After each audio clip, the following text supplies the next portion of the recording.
and welcome to the live Rams pregame show delivered by Little Caesars, the official pizza of your Los Angeles Rams. Good afternoon from SoFi Stadium. I'm JB Long with my friends and colleagues DeMarco Farr and Maurice Jones-Drew. And this is the type of day that SoFi Stadium was built for. For the fifth time in the last 12 months, the San Francisco 49ers and your Los Angeles Rams. Hope you had a great bye week. Good to see you both. Good to see you. I'm mad at myself, though, Maurice. Why? I got on the elevator, and some 49er fans got on right in front of me, and I kind of moved for them. Oh, you've lost it. I moved. You've lost I your moved. touch. Yeah. You know, I need to have that back. Yeah. So I'll tell you, I dislike the Niner fans a lot. I won't say hate. It's a strong word. I dislike them a ton. And since we did our pregame hit early, I've been bumping into them. And not just one of those little shoulder nudges. I get a little more oomph into it when I'm giving it to them because you know what? They didn't understand whose house they're in. This is Rams' house. Polite. I'm yes. with him. Yes, sir. There is some red and gold down here, field side, and already 49er fans are begging Maurice Jones-Drew, go easy on us on NFL Network. Quit being so hard on San Francisco. We're below 500. And that's okay. We want to keep you guys there. And that's the plan. And it is a familiar feeling, isn't it, DeMarco? Not only are these rivals, not only do they continue to collide multiple times per season, but it seems like every time San Francisco's season is teetering on the brink, the Rams have a chance to knock them out. And as we know, they've been missing those chances lately. Absolutely. And this, like you said, an old rivalry. This is the NFC West, the founding members. So, yeah, I mean, the Rams have had an opportunity to knock them out, push them over the cliff, get rid of them for a season, knock them out of the playoffs early. But for some reason, the 49ers just tend to play like Superman when they see the Rams. So hopefully the same tonic works for the Rams. You have an opportunity to send them to last place in this division. You have a chance to get yourself started for the tough part of your schedule. If not today, with the way the 49ers are coming in here, then I don't know if it's going to happen. So it must happen today. You have to beat the 49ers. How are they coming in here? Banged up on both sides of the ball. They're heading into their bye, and they need it. The Rams, conversely, as healthy as we've seen them since training camp, Maurice. Troy Hill will play today. Brian Allen at center. Van Jefferson makes his season debut at receiver. Why don't we start there on offense? The Rams are due for a breakout performance. What might Van mean to that effort? Well, I think he creates more space, right? He creates more space for Cooper Kupp. You can't double team him. Van Jefferson has the ability to run the short routes, but also take the top off the defense. And you don't have to put Tutu Atwell in there, right? You don't have to show your hand with Van Jefferson. You expect him to come in right away and impact this game because we know the Niners are going to do their best to try to take away Cooper Kupp. They're going to do their best to try to slow down Allen Robinson. Now you have that third option that'll be on the field all the time. I expect Van Jefferson to come out and show out in this big game. It's one of those things where DeMarco said it best. A couple years ago, the Rams had a chance to dethrone the Seattle Seahawks. And they did it in fashion, which they kicked the door down and they marched in. This is another opportunity for them to do that. It's late October, but it's still an opportunity for you to do that here against the Niners. With your designed 11 personnel look out there, I'm talking about Van Jefferson with Allen Robinson, with Cooper Kupp. I'm fascinated to see what it means for Ben Skoranek as well, because without Kyle Juszczyk playing today, he's going to be the best fullback in the building. Right. I guess you could call him a fullback. I do. Look, there's going to be a Benny Sko package. You know this. He's going to be a part of this game plan, but Van Jefferson, with his experience, his speed, should change the game and should change this offense a little bit. You're back to week 4 and the matchup against the San Francisco 49ers. It was, per usual, one in the trenches by San Francisco, especially guard to guard. Nothing against Jeremiah Colonna, but he was not supposed to be playing in that game. Brian Allen was supposed to be playing in that game and every game at center for the Rams this season. We'll see him for the first time since Buffalo. I love Jeremiah Colonna. I really do. He can babysit my kid. But I like Brian Allen for games like this. And you like the temperament he brought to this I game. love it. I mean, the guy plays for keeps. He plays to the echo of the whistle. You know what that's code for, right? Finish. He plays on the edge. I love it. But what I did here, I talked to his coach today. They said, look, I said, give me something to describe Brian Allen. He said, a man's man. I said, I knew that. He goes, a pro's pro. So he's coming, he's growing into what Andrew Whitworth became. He's growing into what Rob Havenstein is now, which is great. When your center is nasty, mean, and a leader, you can't get much better than that. Hopefully that Brian Allen shows up today. Flipping over to defense real quick, I think since week 1, Jalen Ramsey has had another all-pro caliber season. He put Christian McCaffrey on this very turf when he was at Carolina Panthers 2 weeks ago. Now they'll go head-to-head again. And having Troy Hill back in the slot gives the Rams the advantage of deploying Jalen Ramsey in all the different ways they want to. Yeah, it allows your defense to be versatile, right?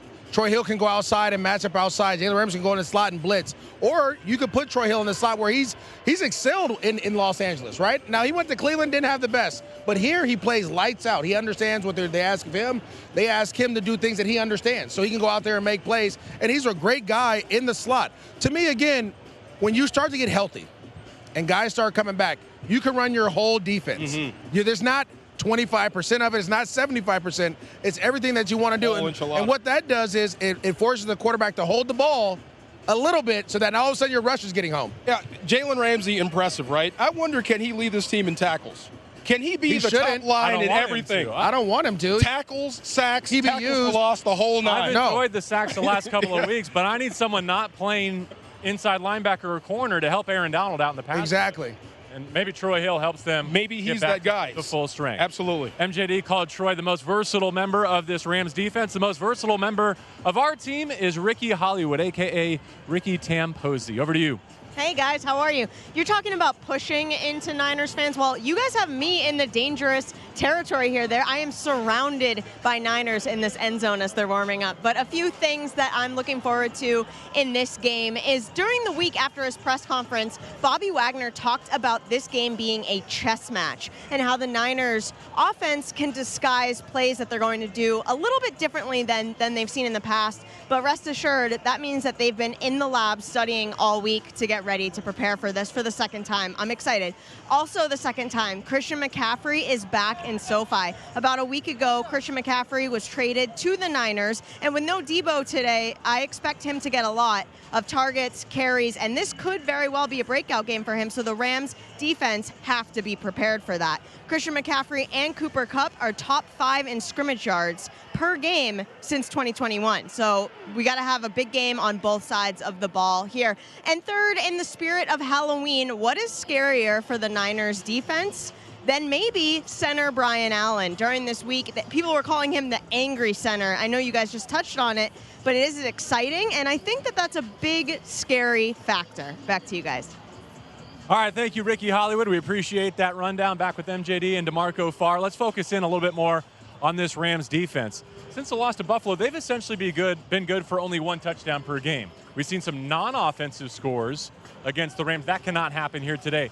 Leverage this defense to your advantage against a depleted San Francisco offense. Well, that's what we talked about with this run game. You know what San Francisco wants to do. They want to run it 30 times a game. They want to have a lead going into the fourth quarter. So you know what the job is as a Rams defense, especially in the front 7.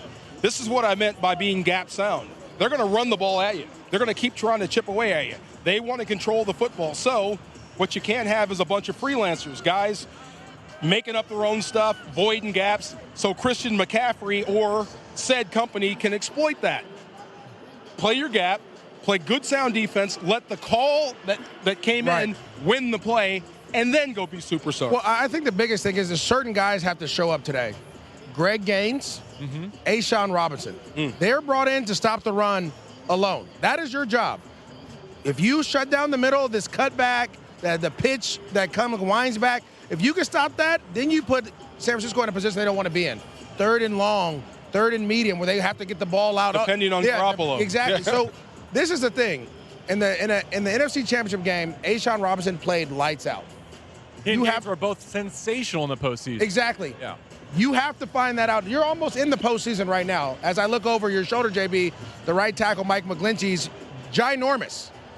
Someone has to be able to shut him down. He's been giving up a lot over the last couple of weeks. Someone has to be the guy to kind of keep him going on that track. Can you make Jimmy Garoppolo play quarterback instead of hot potato? Exactly. I mean, time to throw. He always brings it down to career low levels anytime he faces Aaron Donald and the Rams. Going the other direction, a couple of weeks ago, San Francisco had the best defense in the National Football League. Then all of a sudden, the Atlanta Falcons got to them, and Kansas City torched them. And one of the things that the Chiefs were able to do so well is slow down Bosa with their speed to the perimeter, DeMarco, with their screen game, and we know how good Andy Reid is at drawing those up. Almost not fair to say the defense got filleted against Kansas City. I think Jimmy Garoppolo let them down a lot in the red zone, put them out in bad situations. I mean, the Chiefs were getting 10 yards per play. No doubt. That's filleted.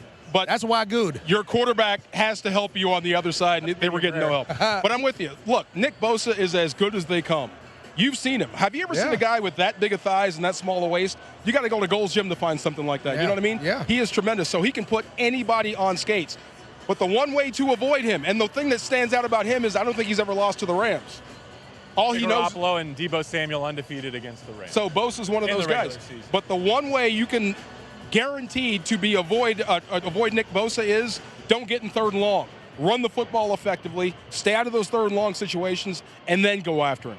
Before we get to players and matchups to watch for, I feel like we need to say the name Matthew Stafford. Yeah. I mean, we're too deep in the show without saying the Rams quarterback has to be the best quarterback inside SoFi Stadium today. That has not always been the case against the Niners. No, it hasn't. One of the things is Matthew Stafford's aggressiveness is trying to throw the ball down the field, right? Understand that it's okay to punt. I always say this. When you have a quarterback that's super aggressive, you have to get in his mind, you have to whisper, hey, let's just kick on at the end of every possession. And you're good. If we punt, kick a field goal, score a touchdown PAT, we're awesome. But the possessions that we don't, and that's what the Niners do. Anytime it was Jared Goff or Matthew Stafford, there's always been a pick six or a crucial interception in these regular season games. Punt the football.